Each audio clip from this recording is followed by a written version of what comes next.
In the beginning, there was only God. There was nothing else.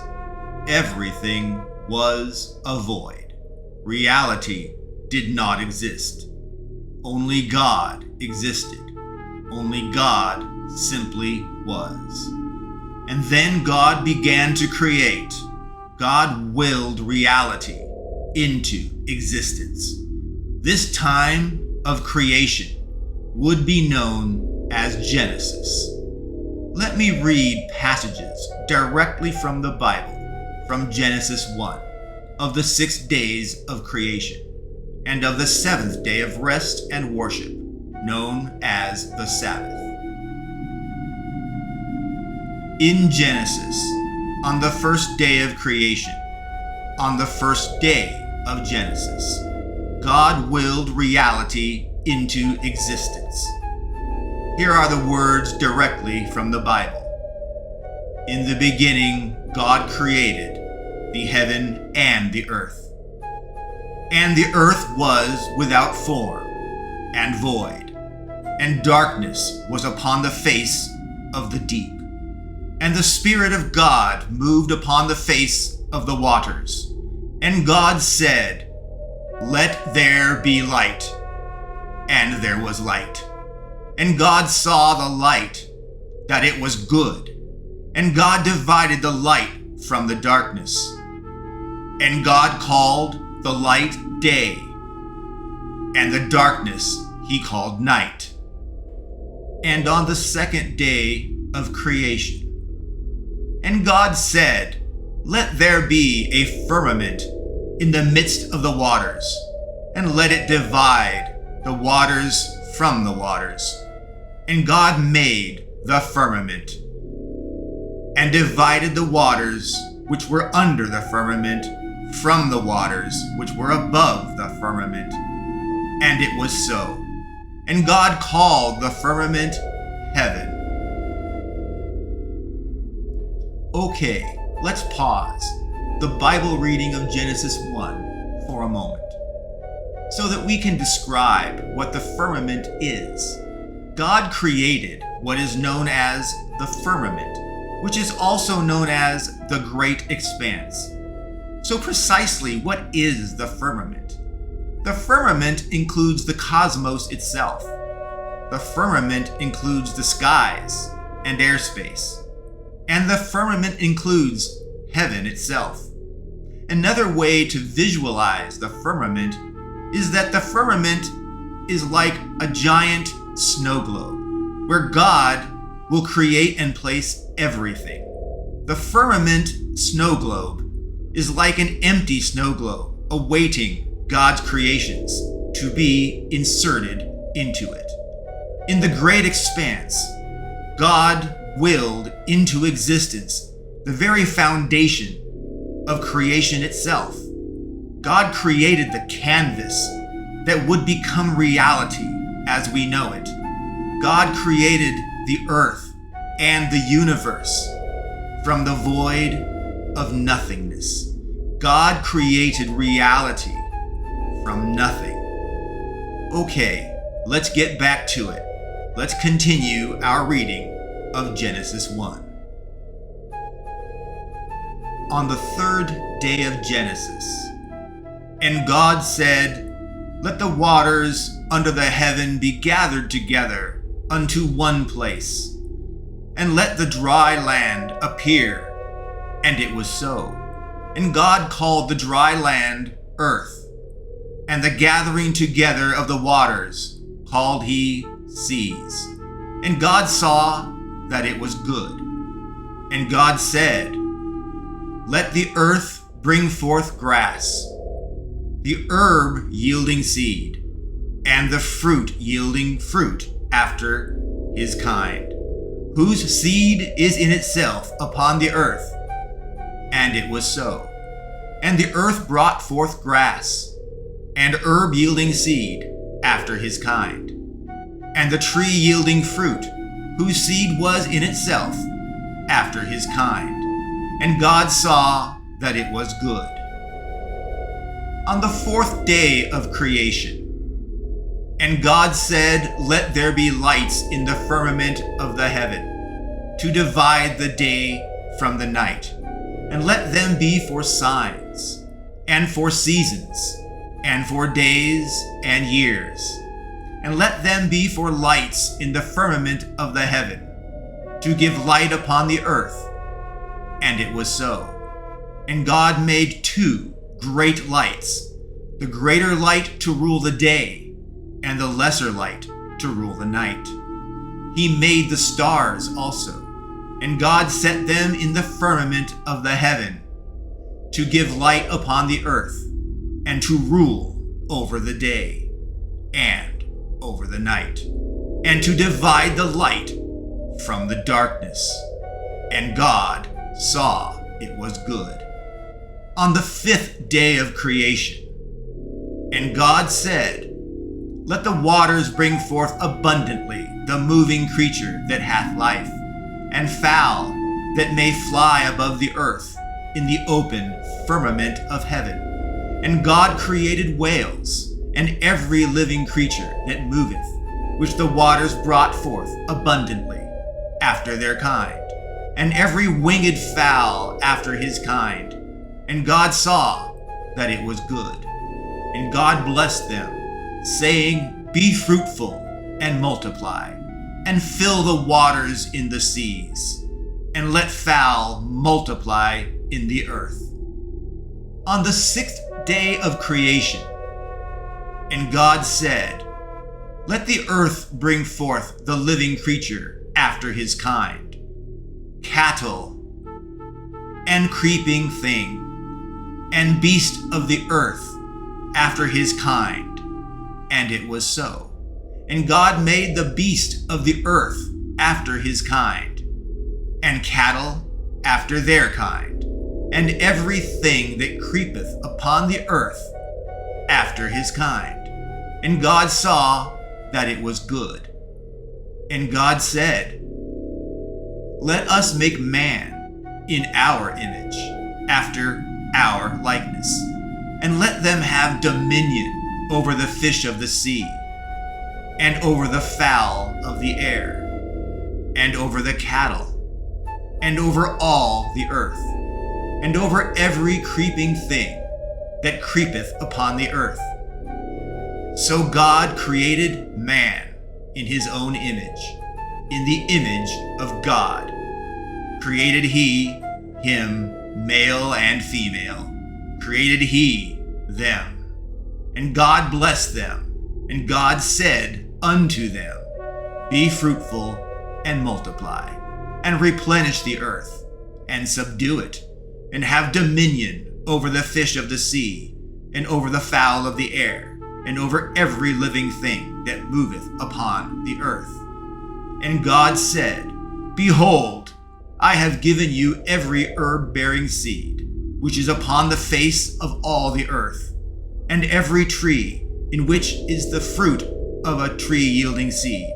To you it shall be for meat, and to every beast of the earth, and to every fowl of the air, and to everything that creepeth upon the earth, wherein there is life, I have given every green herb for meat." And it was so. And God saw everything that he had made, and behold, it was very good. On the 7th day of creation, known as the Sabbath, God rested. For in those prior 6 days, God created light and the earth, making reality into existence. And God created the sky and the cosmos. And God created heaven. God had created dry lands, oceans, rivers, plants, and fruit. And God created the sun, the moon, and the stars. God created the fish. And God created the birds. And God created the animals. And God created humankind.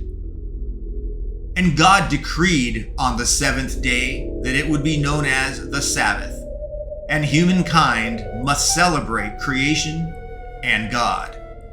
every seventh day in recognition of Genesis, of creation. God created everything with an order, with a purpose, and God saw that it was good. It is worthy of note that in God giving humankind dominion over the world, God in doing so gave humankind free will. God gave free will to humankind so that humans would have dominion over the fish, the animals, and the world. And God willed much more into existence. God created angels, also in his own image, to guide, to protect, and to watch over God's creations, and to watch over humankind. God's first created high archangels were among the first of all angels he created. He created high archangel Michael, sometimes called Michael. Michael functioned as the chief prince of the angels in heaven. High archangel Michael was said to be the most like God than any other of the angels. And there was also the high archangel Lucifer, who was said to be handsomely beautiful, brilliant, and cunning. High archangel Lucifer was proud to be a high archangel and have the influence over so much of heaven. Over time, God created more angels, and God created more archangels, all under command of the first high archangels. However, the first high archangels were by far the most powerful of all the angels. They were much more powerful than any other angel. God gave free will to the angels, just as God had granted free will to humankind. God granted free will to the angels and humans, so that they could always adapt and respond to needs independently and swiftly. There were some especially formidable, extremely powerful angels. They were God's lieutenants in heaven. They oversaw heaven itself, and they oversaw the less powerful angels within heaven. They also oversaw mortal earth and all of humankind. Though there were many more angels over time, as said, including more archangels, there were only the first 2 high archangels and the 12 archangels in the beginning. In total, there were 14 archangels in the beginning. These powerful angels were High Archangel Michael, known for protection and freedom. Archangel Michael is often seen as the angel most like God, and Michael receives and passes down messages from God to the other angels. And Archangel Gabriel, known for communication, new beginnings, and strength. Archangel Gabriel focused on readiness, and there was Archangel Raphael, known for healing and well-being. Archangel Raphael evangelized peace and balance and harmony. And there was Archangel Uriel, or sometimes referred to as Ariel in some texts. Uriel is the fire of God, the lioness angel of repentance. Archangel Uriel prioritized vigilant faith, self-awareness, and atonement. And there was Archangel Jophiel, known as the angel of art and beauty. Archangel Jophiel promoted beauty of the soul, beauty of the form, and beauty of creation. There was Archangel Zadkiel, known as the angel of righteousness, compassion, and forgiveness. Archangel Zadkiel had a passion for truth, justice, and order. And finally, there was Archangel Azrael, known as God's helper and the angel of death. as guide to the afterlife. Archangel Azrael had a passion for mentorship and discovery.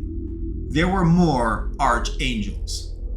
Under High Archangel Lucifer, the cherub, aka the Anointed One, known as the Bringer of Light, the Morningstar, Lucifer had a passion.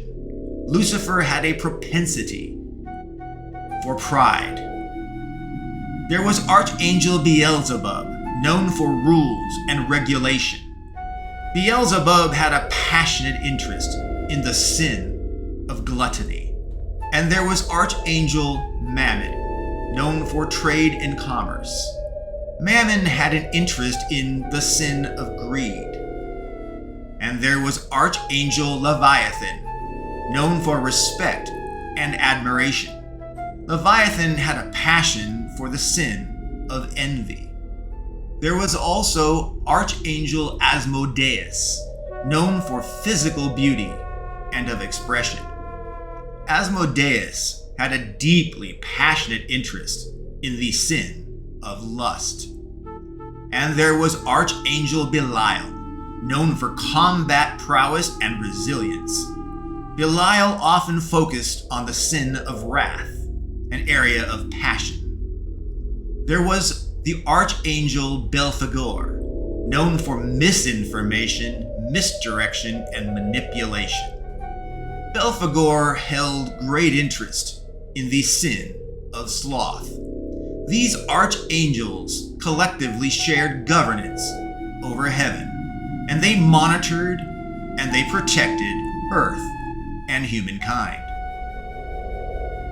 However, some angels, both arch and not, felt that humankind was inherently evil and wicked. They felt that humans should either lose their free will or humans should be exterminated because they were evil and because they defiled pure goodness and because humans defied God's will and light. Blasphemously, some humans even denounced God. These disgusted angels spread their discontent. Even some of the especially powerful angels, some of the archangels, were so revolted, disgusted by the lowly, sinful ways of God's pets, his humans. The angels had witnessed Adam and Eve easily fall to sin. Adam and Eve succumbed to temptation. First, they succumbed to desire to know what secrets the tree of knowledge of good and evil held. Adam and Eve wondered, and they desired to know what mystery existed within the tree and its fruits, within its deep roots, and within its apples. Adam and Eve could not resist their inner desire. They could not resist that which tempted them so much, despite knowing that doing so, that they would lose their immortality, that they would become mortal. They would no longer live forever. They would grow old, and they would eventually die. For God had decreed it so. Should Adam or Eve ever eat from the tree of knowledge of good and evil, they would grow old and die, foregoing God's gift to live forever. And yet Adam and Eve, with their free will, disobeyed God, and they ate from the tree of knowledge of good and evil. And with the knowledge of evil, Adam and Eve learned of physical pleasures, and they learned both about and how to sin. Adam and Eve ultimately succumbed to lust. They chose desires and libertine pleasures over procreation as God ordained. The apple of sin corrupted Adam and Eve, such that they fell to the lure of the sin of lust. It was this original sin that triggered the angels, that saw themselves as God's most devout and faithful. These angels saw themselves as the purest of all beings, and these angels saw Adam and Eve's original sin as absolute proof of humankind's weakness and their flaws. There was one particularly influential and extraordinarily powerful archangel, one of the first high archangels, the archangel named Lucifer. Lucifer was incensed by the incessantly selfish, self-serving vermin that were called humans. Lucifer used Adam and Eve's sinning against God in the Garden of Eden to showcase the self-serving, selfish ways of God's pets and the humans, and that free will was a bad idea. Adam and Eve were no more than evil, bad, fornicating animals, declared Lucifer. God gave Lucifer his name, meaning the Morningstar, to represent Lucifer's inner light burning bright and intense as a star. Unfortunately, Lucifer's vaunted status in heaven afforded him an uncommon attitude. Lucifer was proud of his beauty, brilliance, stature, and authority. Lucifer was ruthlessly devout to what he saw was good and just and pure. Lucifer's faith was seen by some archangels as zealous, even extremist, but Lucifer was committed to his beliefs. Lucifer was not a kind angel. Lucifer wanted justice inflicted on all sinners, and Lucifer believed that all humankind were sinners. As such, all humans should be smited and removed from existence entirely. As an aside, God forgives humans that seek forgiveness of their sins, albeit God's forgiveness is contingent on their sincerity and on their true faith in God and in Jesus. Well, Lucifer, however, refused to ever forgive humankind for betraying God and the light, despite God ordaining it so. Lucifer was not happy with his own creator, the divine and the all-powerful God. Lucifer concluded that he, Lucifer, may well be a better ruler of heaven than God himself. And so, Lucifer sowed discontent and sedition against God and heaven, so that the rules that govern and give humans free will would be changed, or that humans would be removed entirely from existence. Lucifer spread his word and his cause to other angels, high and low, and he found receptive ears throughout heaven. Lucifer found fellow angels that abhorred humankind's propensity to sin. Lucifer swayed 6 other archangels and their supporting lesser angels to join his cause. All said, Lucifer convinced a legion of angels and 6 archangels to oppose God's rules in heaven. Lucifer had convinced Mammon, Leviathan, Asmodeus, Beelzebub, Belial, and Belphegor, all to join him. United, there were in total 7 archangels that opposed God, that sought themselves to rule in heaven. And there were 7 archangels that stood by God, heaven, and God's rule.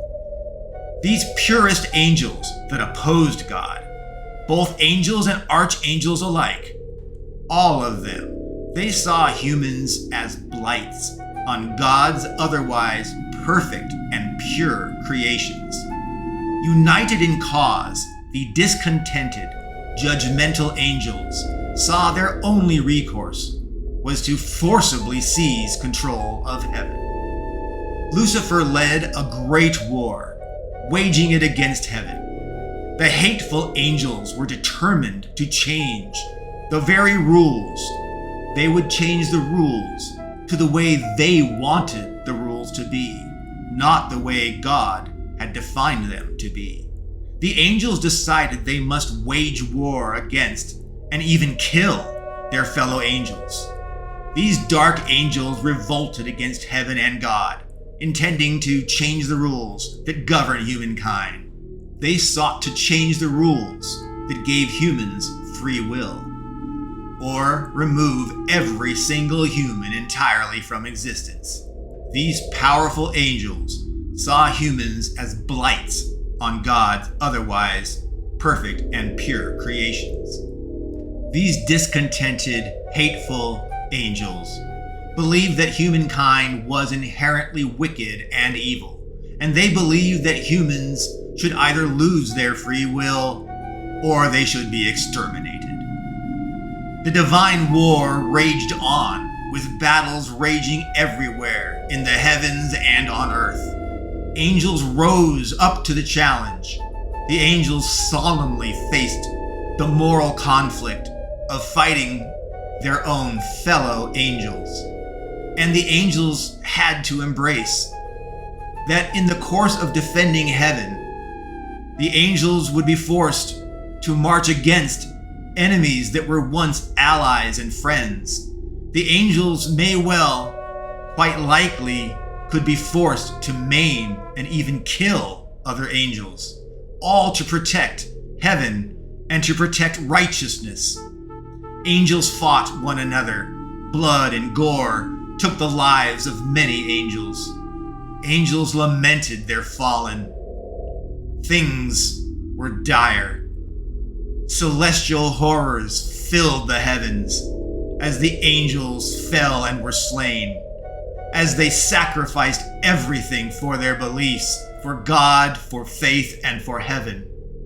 It cannot be said enough how horrific the carnage was in heaven. It cannot be stressed enough the loss and the sorrow felt within heaven itself.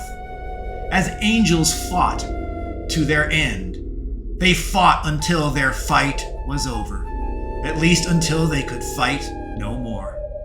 The tide eventually turned, despite the horrendous carnage and horror.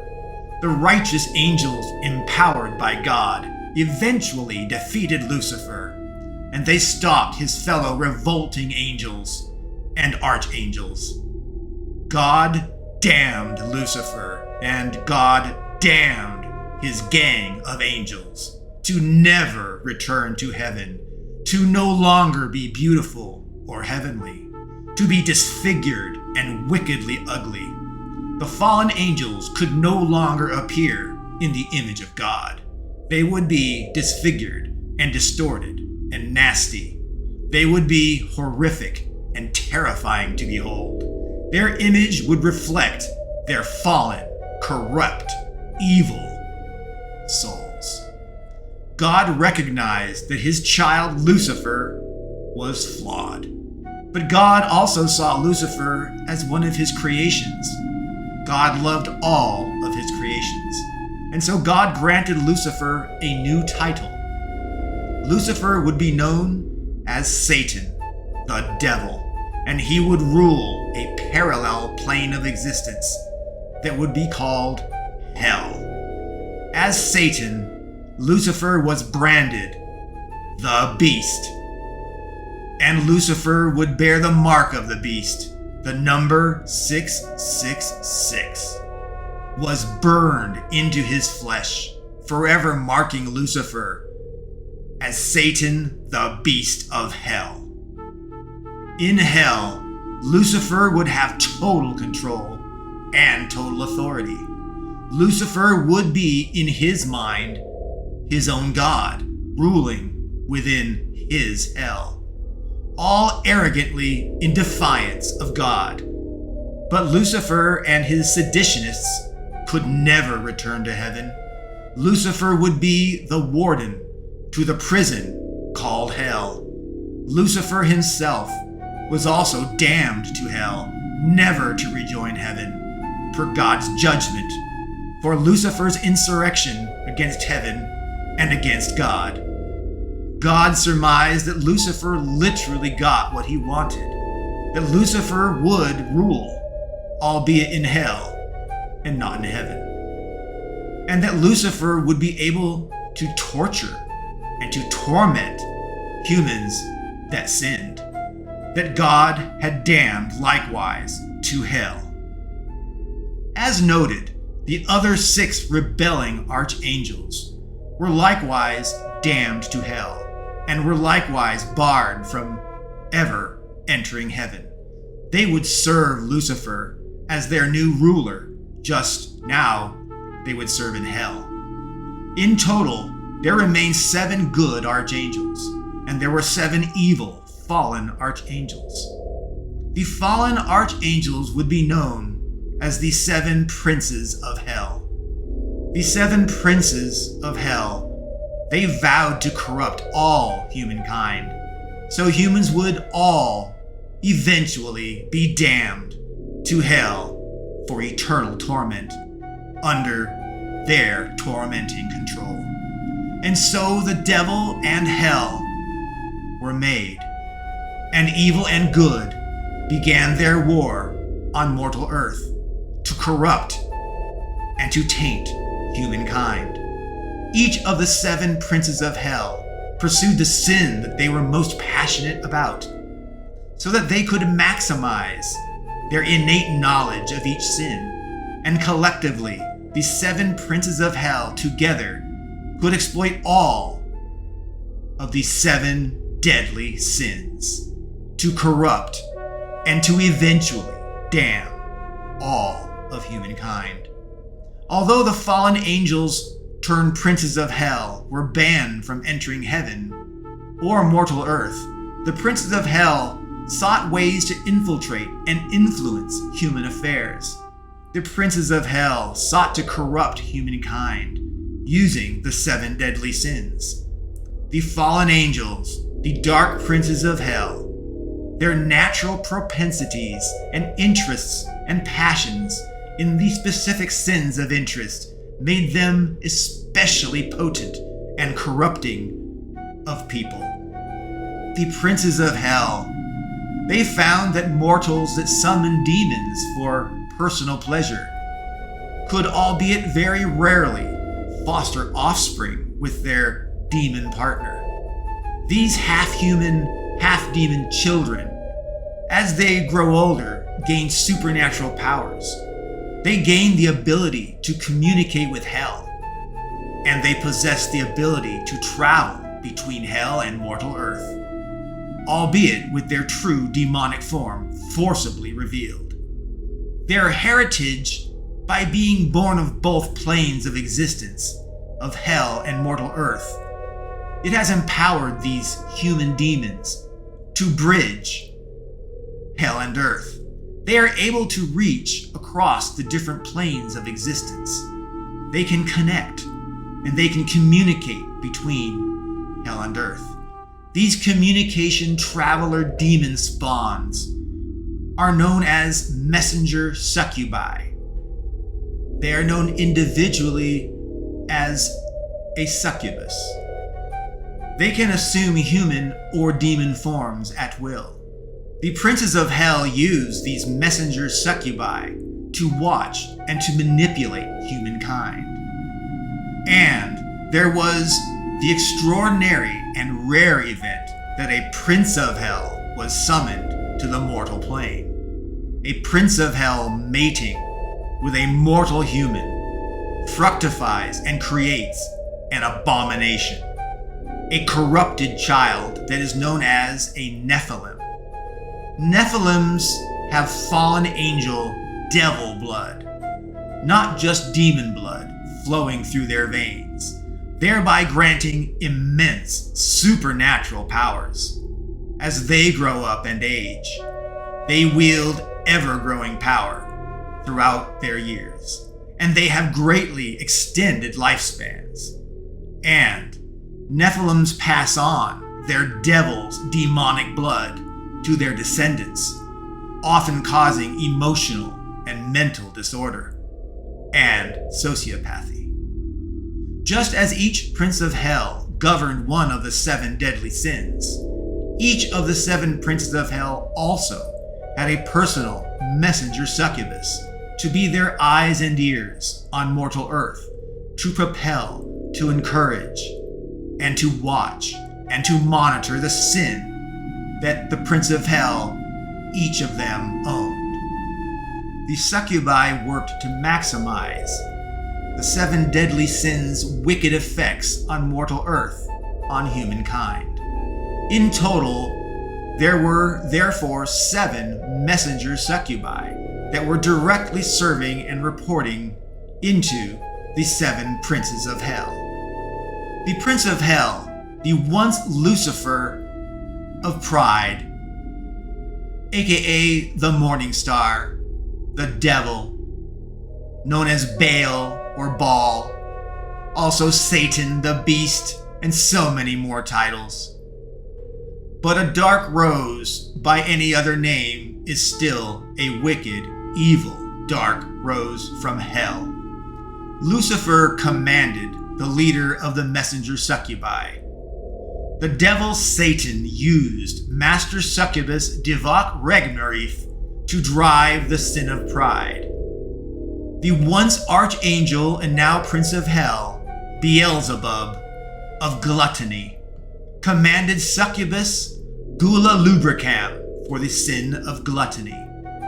The fallen archangel, now prince of hell Belial of wrath, commanded Succubus Ira Lysiar to promote the sin of wrath. The betraying archangel, now the prince of hell Belphegor of sloth, commanded Succubus Decidia Pagritia for the sin of sloth. The damned and now fallen archangel, the prince of hell Leviathan of envy, commanded Succubus Invidia Livor in support of the sin envy.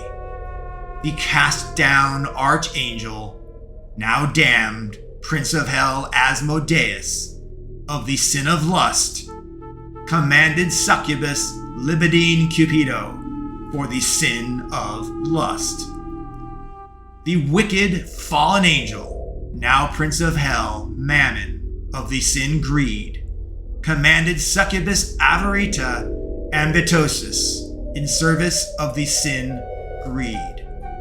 The 7 deadly sins would be the foundation to corrupt humankind. The 7 deadly sins were powerful enough to corrupt angels.